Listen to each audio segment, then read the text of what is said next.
Morning, Wall friends.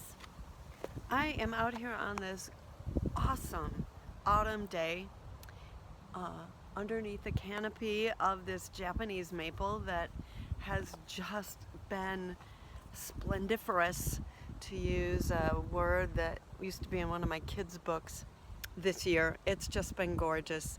And the one next to it, if I can turn it, that's a river birch that my kids brought home from an Arbor Day planting years ago.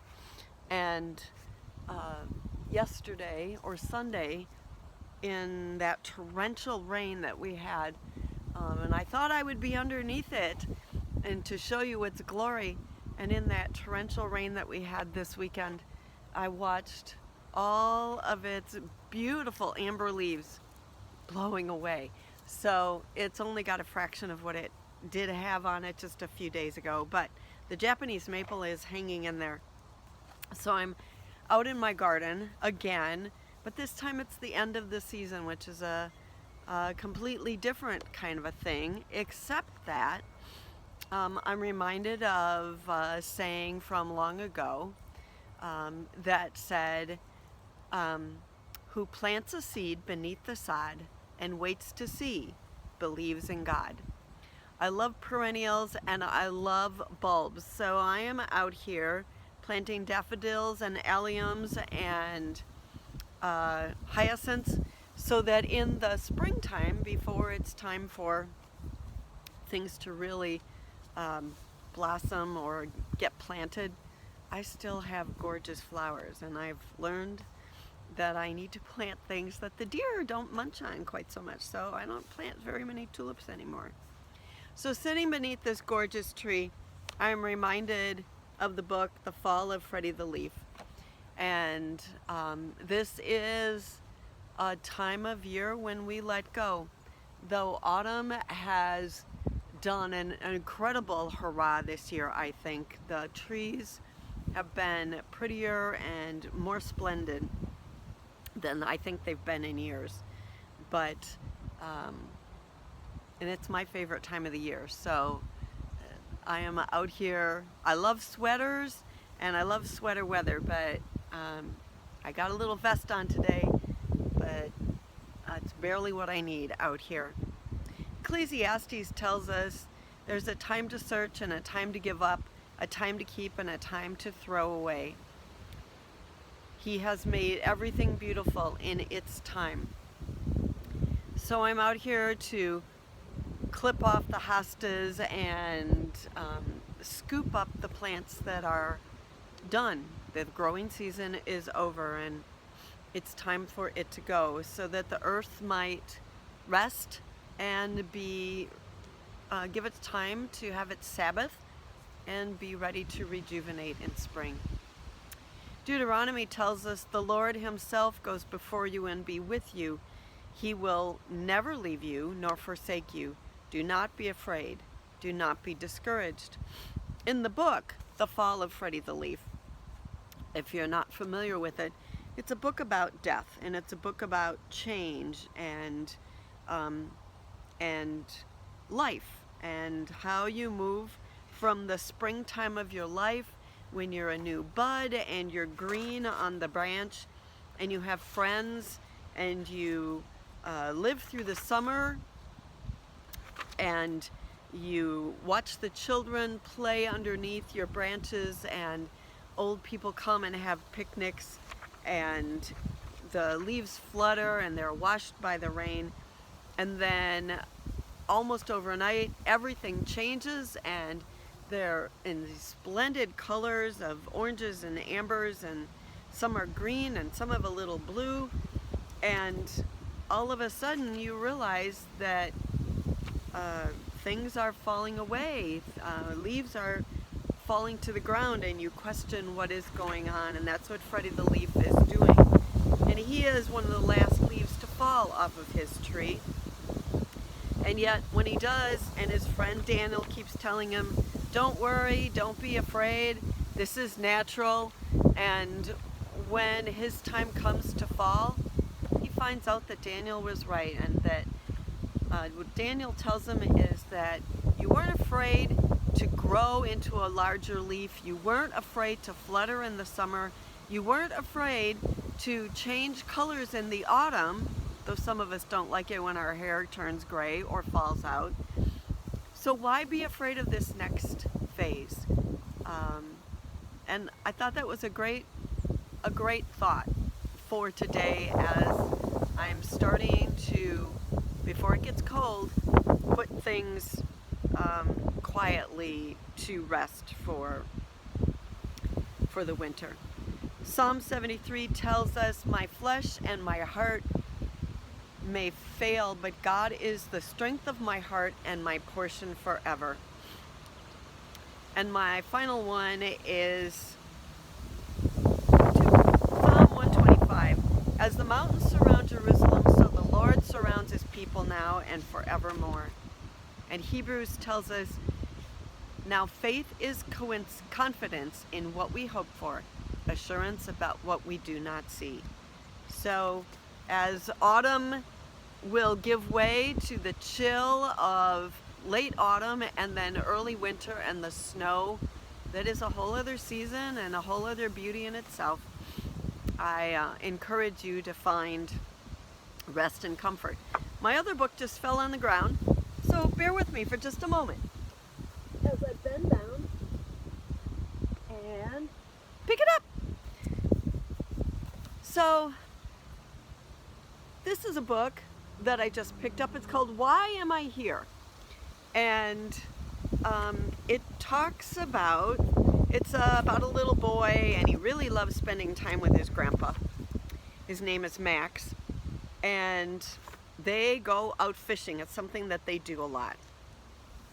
And Max asks if he can ask a question. And Max's question is, seriously, what is life really all about, and why am I here? And this book is talking about, why am I here? What is your purpose? And Grandpa tells him through a story that birds don't try to be lions and fish don't try to be birds or elephants. And so why would you try to be anything other than what you are? Max doesn't understand. What does this have to do with me? And Grandpa points out that everybody and everything is different, and Grandpa tells him that you are here because you are here to become the best version of yourself. And Max doesn't quite know how he's going to do that. And the art is delightful. I grew up fishing with my grandpa and my dad, so that all kind of spoke to me. And so Max goes on about, they're done fishing, and the next day he gets ready for school, and he's helping pack his lunch, and he wants candy and chips in his lunch. But he wonders to himself about his conversation with Grandpa, and what can I eat that will help me become the best version of myself? And he knows that candy and potato chips are probably not it, and so he makes a sandwich and puts an apple in his lunch, because that will help make him the best version of himself. And at school, his teacher asks what he has done over the weekend, asks all the students, and he says, "I went fishing with my grandpa and learned about why I am here." "Well, why are you here?" Max, his teacher, asks. And Max says, "To become the best version of myself." I'm practicing. I have to read to my grandson's class, and so I'm practicing showing books. And his teacher says, "What a wonderful discovery."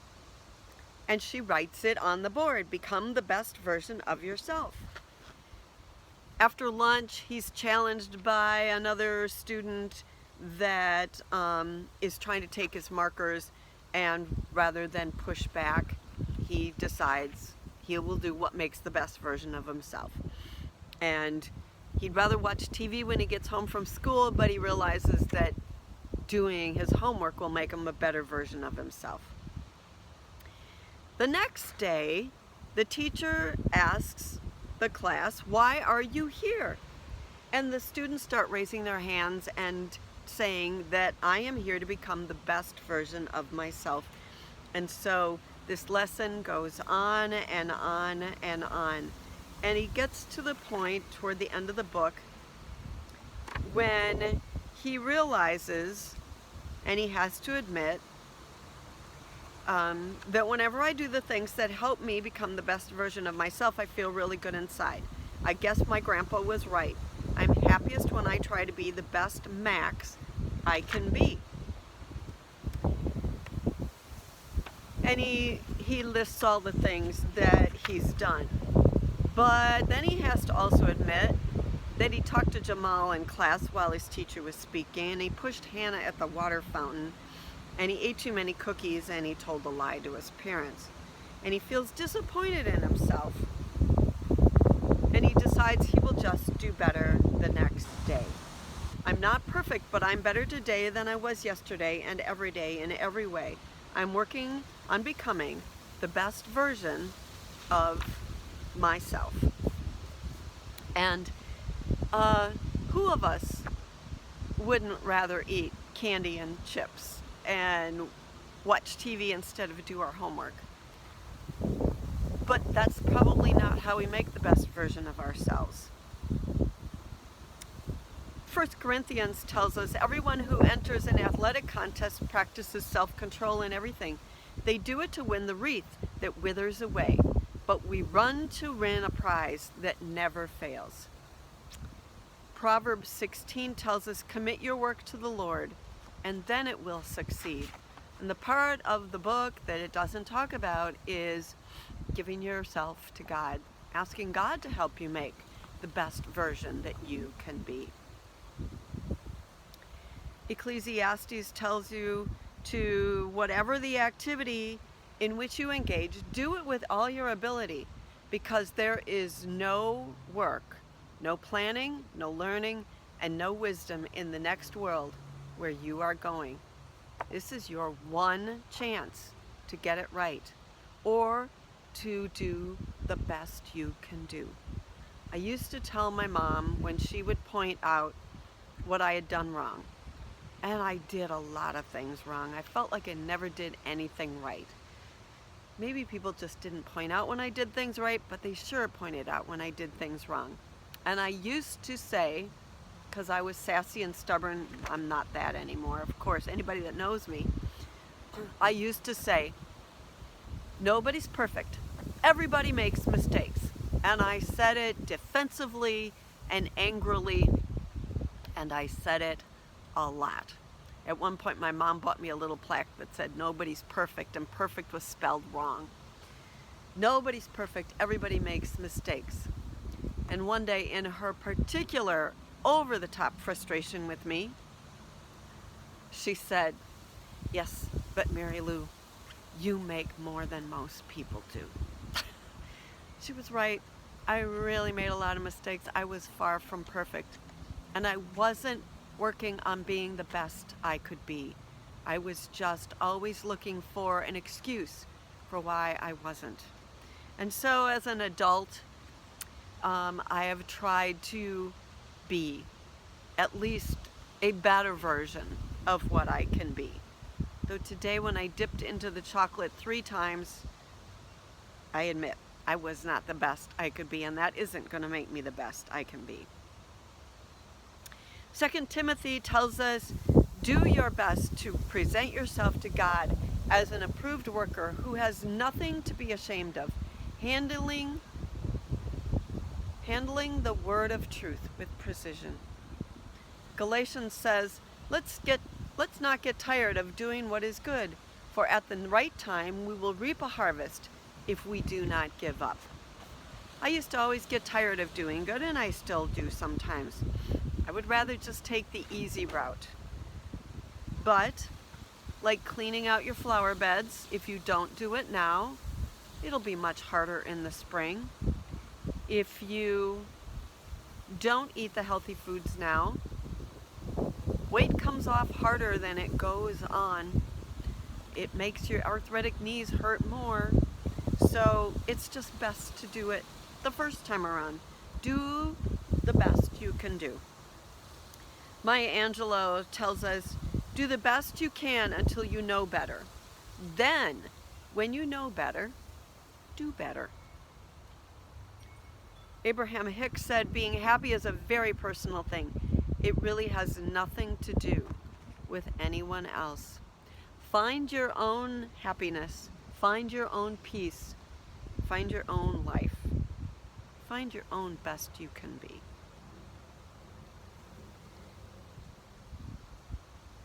I found two more things. Pope Francis said, part of the reason that you want to be your best is not just for yourself, yes, for yourself, but you want to be your best for God, and you want to be your best for the people that are around you. It isn't about you. Pope Francis said, rivers do not drink their own water, trees do not eat their own fruit, the sun does not shine on itself, and flowers do not spread their fragrance for themselves. Living for others is a rule of nature. We are all born to help each other. No matter how difficult it is, life is good when others are happy because of you.